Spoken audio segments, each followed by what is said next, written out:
はポッサ特製の唐揚げを作っていきたいと思います。我が家直伝の唐揚げがあってね、すっごく簡単なんだけど美味しい。まずは鶏肉ももです。これね、切ってあるからめっちゃ簡単で、ジップロックを用意します。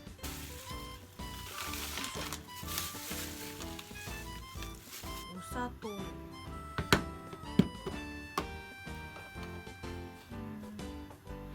適当なんだけど小さじ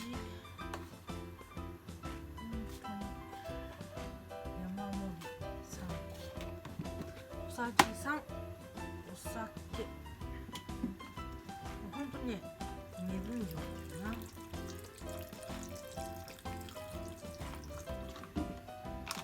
ひたひたになるぐらい、だいたい1対1対1なんだけどな。醤油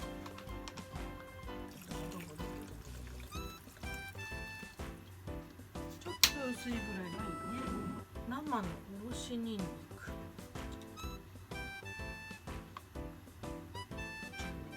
好きな人はいっぱいでもいい。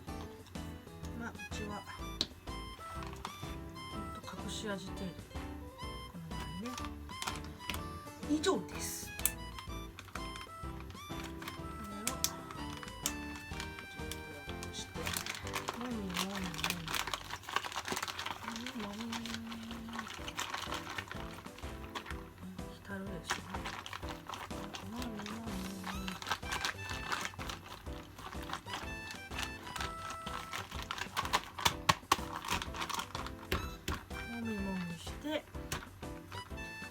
30分ぐらいかな、置いておきます。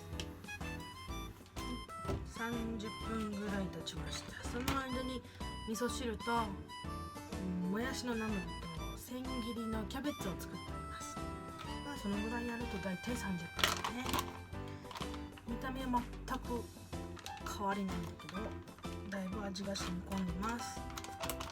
ここにですね、柔らかくしたい人は小麦粉でもいいし、パリパリっとしたい人は片栗粉でもいいです。もううちはパリサクにしたいので天ぷら粉を使います。天ぷら粉を適当に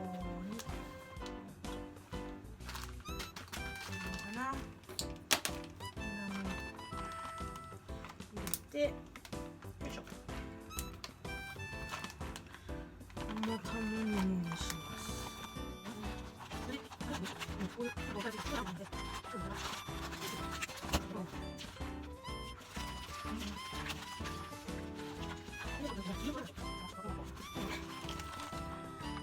感じ、色が粉もだいぶいいかな。天ぷら粉なんでね、ちょっと粉っぽい方がいいかな。よし、そしたら揚げていきます。天ぷらを180度、キャベツ持ってきます。こんだけ千切りにしたので、うちの人たちめっちゃキャベツ食べるんだわ。パパさんと私ぐらいかな。めっちゃ山盛り。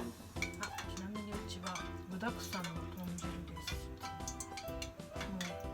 冷蔵庫のものをありったけ入れます。いっぱい入れると美味しいからね。で、名古屋だけど、初めて言う名古屋なんですけど、基本赤味噌は使いません。ね、名古屋あるあるってよく言われるんだけど、